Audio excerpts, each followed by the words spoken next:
first spell we're going to be looking at is the GlintStone Pebble. The GlintStone Pebble is the basic spell you start off with in the Sorcerer class. But the thing is, as you go down in the network test, you do find spells that are better than this. So I'd put it up. Alright, so the GlintStone Pebble goes into this tier. May use it. The second spell that we've got is the Carian Piercer. Okay. This spell, I've seen a bunch of people use it when they're being aggressive as a sorcerer. So while fighting mobs or when fighting the mini boss in the dungeon, you can use this to deal a ton of damage, and you can charge it up as well. Now I'd put this up in useful because I've definitely used it a lot as a sorcerer, so I'd keep it here, but it's not a must use spell. You can survive without it, I feel. Next up we have the GlintStone Arch. The GlintStone Arch is an interesting spell. It doesn't particularly stagger enemies, it goes through them. But the downside is the damage is super low. It does lower damage than the GlintStone Pebble. Yep, if I had to rank it, I'll definitely put it in the niche rank. You already know that the GlintStone Pebble is better than this, so why would you ever use it unless you want to damage multiple enemies at once? So it has a particular use case, but other than that, I'd never use it. Next up we have Bubbles. The Bubbles spell, it does low damage, it's slow, and the range is really weak. Let's look at the range for the spell. Yep, it doesn't track, it doesn't do damage.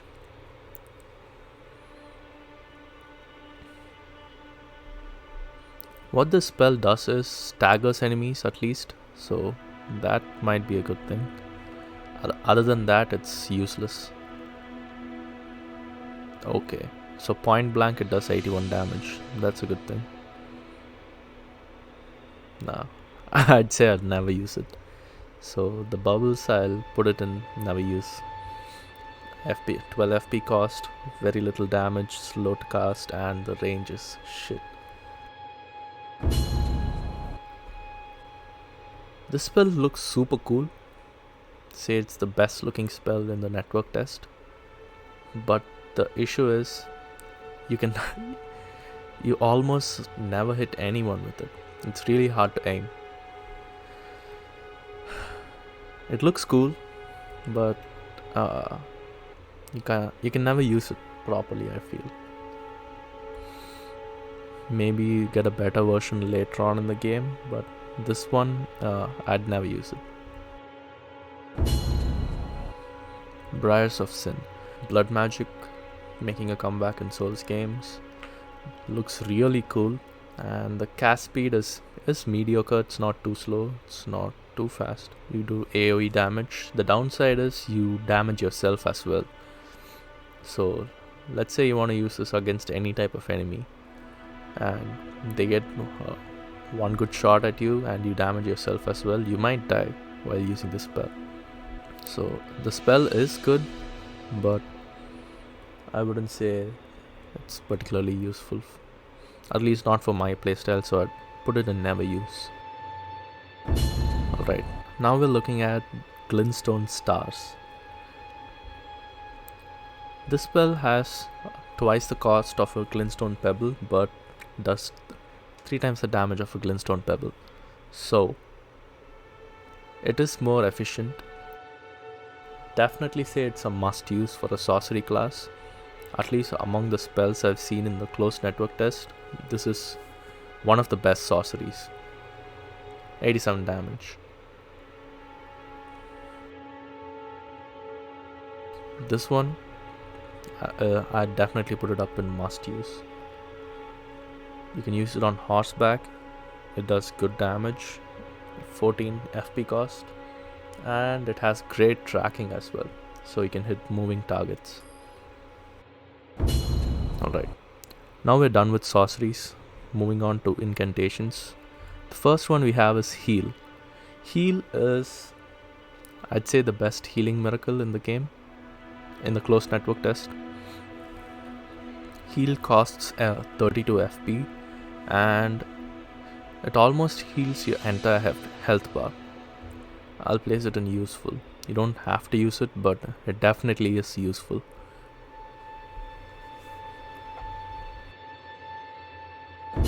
Next up, we have Beast Claw.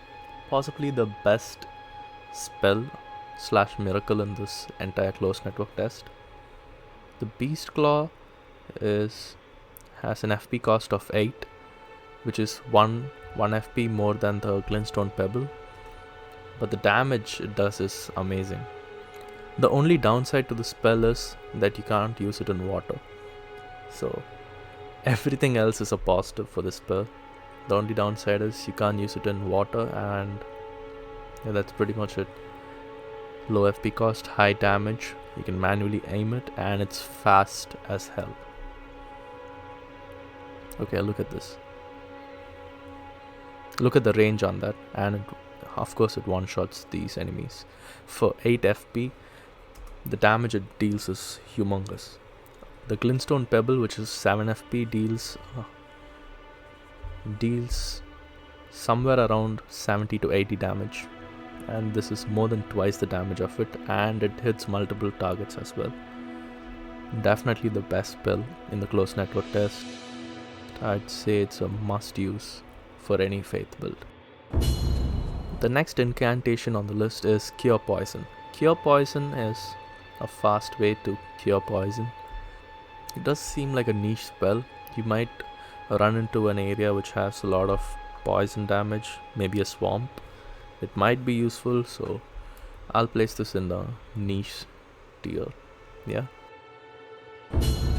Urgent Heal has an FP cost of 16, so half the FP cost of the regular heal spell. The cast time seems similar to the regular heal spell, but I'm pretty sure it's a bit faster. One advantage it has over the regular heal spell is that you can walk around while doing this spell, but the amount of health you regain by using this spell is pretty low, not gonna lie. So it has a specific use case, but I'd say the regular heal is far superior to this urgent heal. So I'll put it up in the...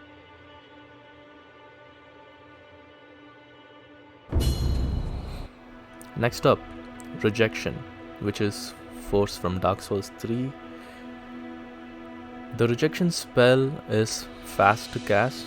You can chain it, so you can keep spamming Rejection. So it's a niche spell, and yes, you can use it if you know where you're gonna use it. Otherwise, I wouldn't say you carry it all the time with you. So it's a niche spell.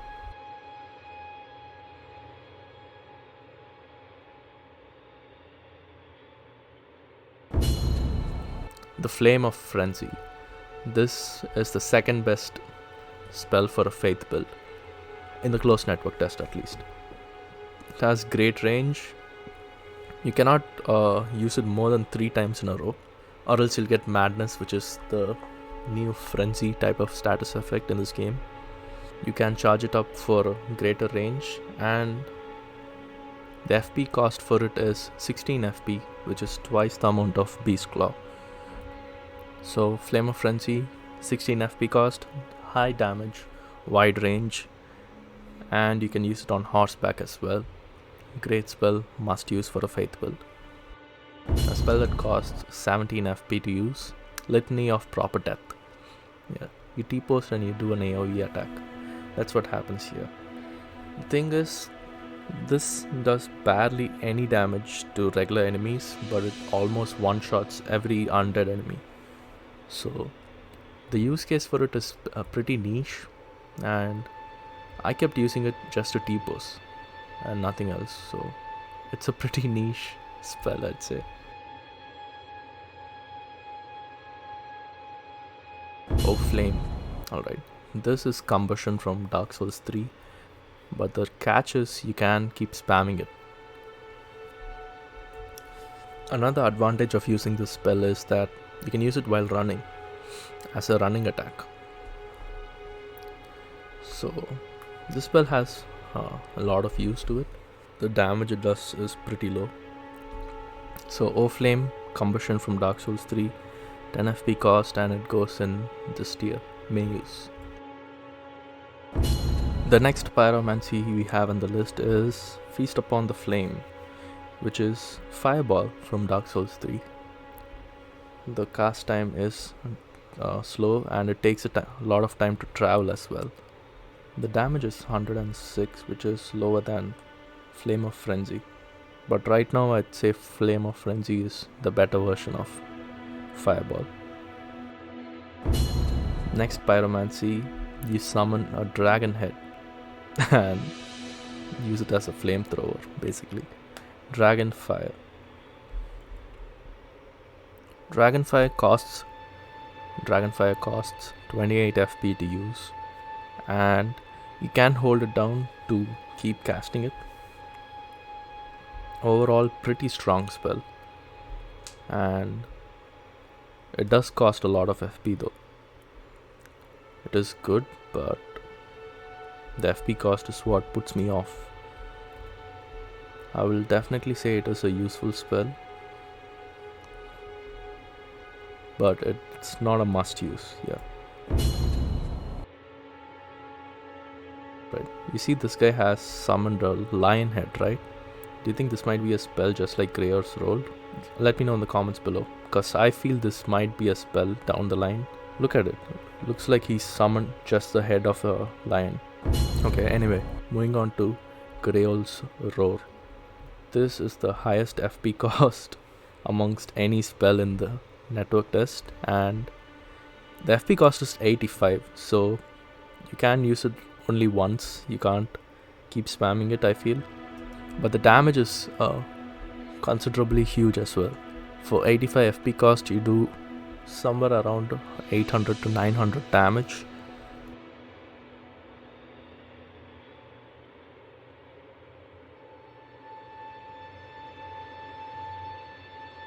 So I'd place it in may use it. And that's about it. Let me know your thoughts on this tier list. If you guys have anything you'd like to change about it, comment below. And see you guys next time.